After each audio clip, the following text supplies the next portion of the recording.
नमस्कार, आप देख रहे हैं 4 पीएम और मैं हूं आपके साथ सिमरन। क्या हुआ जब सोनिया गांधी से हुई ममता बनर्जी की मुलाकात? कैसे टीएमसी को बिखरता देख सोनिया गांधी ने खेल दिया दांव और आखिर क्यों कांग्रेस में टीएमसी के विलय की उड़ने लगी खबरें? दोस्तों, एक तरफ जहां ममता बनर्जी की टीएमसी ताश के पत्तों की तरह बिखरती हुई नजर आ रही है, एक एक करके ममता के सबसे करीबी माने जाने वाले सांसद और विधायक उनसे अलग होकर एनडीए में शामिल हो रहे हैं। इसी बीच कांग्रेस ने एक ऐसा दांव खेला है जिससे मोदी शाह का सारा प्लान धरा का धरा रह गया है। सबसे जो खबर है सामने आई है कि बीजेपी के टीएमसी के टुकड़े टुकड़े करने के बाद ममता बनर्जी ने अपनी साख बचाने के लिए कांग्रेस से विलय करने का फैसला कर लिया है और बदले में सोनिया गांधी ने ममता बनर्जी को एक बड़ा ऑफर दे दिया है, जिसके बाद असंभव या सा दिखने वाला ये राजनीतिक घटनाक्रम अब संभव दिखाई देने लगा है। तो आखिर सोनिया गांधी और ममता बनर्जी की पर्दे के पीछे क्या बातचीत चल रही है और सोनिया ने ममता को कौन सा बड़ा ऑफर दिया है? कैसे राहुल गांधी की कही एक बात अब सच साबित होती दिखाई दे रही है? सब कुछ आपको बताएंगे। दोस्तों, भारतीय राजनीति में क्या हो जाए कुछ कहा नहीं जा सकता है। जिस कांग्रेस को ममता बनर्जी कल तक अपने पैरों की धूल तक नहीं समझती थी, आज वही कांग्रेस डूबती हुई ममता बनर्जी के लिए तिनके का सहारा बन गई है। कहने का मतलब ये है कि जिस कांग्रेस पार्टी को पश्चिम बंगाल में चुनाव लड़ने के लिए ममता बनर्जी का एक सीट तक नहीं देती थी, आज जब उनकी पार्टी टूट के बिखर रही है तो उनको मजबूरन उसी कांग्रेस से अपनी पार्टी के विलय करने की नौबत आ गई है। एबीपी न्यूज के हवाले से खबर आई है कि सोनिया गांधी ने खुद ममता बनर्जी से फोन पे बात की है, उनको एक बड़ा ऑफर दिया है। दरअसल पश्चिम बंगाल के विधानसभा चुनाव में करारी हार ने तृणमूल कांग्रेस को खत्म करने की कगार पे पहुंचा दिया है। ममता बनर्जी के 80 विधायकों में से 58 विधायकों ने अपना अलग गुट तैयार कर लिया है और उसके बाद दिल्ली में भी करीब 20 सांसद टीएमसी से अलग हो गए हैं। इसी बीच कांग्रेस की सुप्रीम लीडर सोनिया गांधी ने टीएमसी अध्यक्ष ममता बनर्जी को बड़ा ऑफर दिया है। इस रिपोर्ट के मुताबिक सोनिया गांधी ने ममता बनर्जी को टीएमसी के कांग्रेस में विलय का ऑफर दिया है। सूत्रों के मुताबिक सोनिया गांधी ने ममता से कहा है कि वो टीएमसी का विलय कर दें, इसके बदले में उन्हें कांग्रेस का राष्ट्रीय उपाध्यक्ष बनाया जाएगा। इसके अलावा उनके भतीजे और सांसद अभिषेक बनर्जी को भी पार्टी महासचिव का पद दिया जाएगा। सूत्रों के मुताबिक सोनिया गांधी ने ममता बनर्जी को प्रस्ताव दिया है कि टीएमसी पे बीजेपी के राजनीतिक हमलों को देखते हुए उन्हें अपनी पार्टी का कांग्रेस में विलय कर लेना चाहिए, वरना बीजेपी उन्हें भी आम आदमी पार्टी की तरह परेशान करेगी। साथ ही उनकी पार्टी के अंदरूनी लोग भी अभिषेक बनर्जी के खिलाफ हैं, इसीलिए उनके लिए हालात मुश्किल हो गए हैं।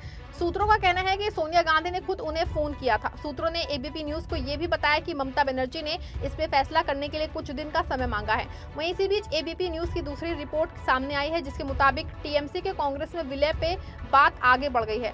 ऐसा लग रहा है कि सोनिया गांधी की ओर से मिले ऑफर पे ममता बनर्जी तैयार हैं, लेकिन उन्होंने अभिषेक बनर्जी के जरिए राहुल गांधी के सामने कुछ शर्तें रखवाई हैं। सूत्रों के मुताबिक राहुल गांधी और अभिषेक बनर्जी के बीच 10 जनपद पर हुई ये मुलाकात करीब 1.5 घंटे तक चली, जिसमें टीएमसी नेता ने कांग्रेस लीडरशिप के सामने मांग रखी है कि ममता बनर्जी को राज्यसभा भेजा जाए। इतना ही नहीं, उन्हें राज्यसभा में नेता विपक्ष का पद भी दिया जाए। हालांकि इस पे कांग्रेस की ओर से क्या कहा गया वो सामने नहीं आया है। बता दें कि टीएमसी के कांग्रेस में विलय की अटकलों को बल तब मिला जब टीएमसी प्रमुख ममता बनर्जी ने बीते 2 दिनों में 2 बार कांग्रेस संसदीय दल की अध्यक्ष सोनिया गांधी से उनके आवास पे 10 जनपद पे मुलाकात की थी। बैठक के दौरान दोनों नेताओं के बीच गर्मजोशी देखने को मिली। ममता और सोनिया ने एक दूसरे को गले भी लगाया था और उसके बाद आज राहुल गांधी और अभिषेक बनर्जी के बीच भी मुलाकात हुई है, जिससे लगने लगा है कि किसी भी वक्त इस विलय की घोषणा हो सकती है।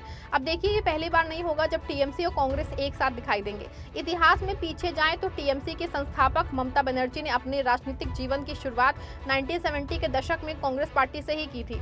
वो कांग्रेस की एक जुझारू युवा नेता के रूप में उभरी और सांसद भी बनी थी, लेकिन 1990 के दशक में पश्चिम बंगाल में वामपंथी सरकार के विरोध को लेकर उनके और कांग्रेस आला कमान के बीच गहरे मतभेद पैदा हो गए। ममता बनर्जी का मानना था कि राज्य में कांग्रेस वामपंथियों के खिलाफ मजबूती से नहीं लड़ रही है। इसी असंतोष के कारण उन्होंने कांग्रेस का साथ छोड़ दिया और 1 जनवरी 1998 को अपनी नई पार्टी तृणमूल कांग्रेस का गठन किया। शुरुआत में दोनों दलों में कड़वाहट रही, लेकिन 2011 के विधानसभा चुनाव में दोनों ने मिलकर ऐतिहासिक जीत हासिल की और बंगाल में 34 साल पुराना वामपंथी शासन खत्म किया।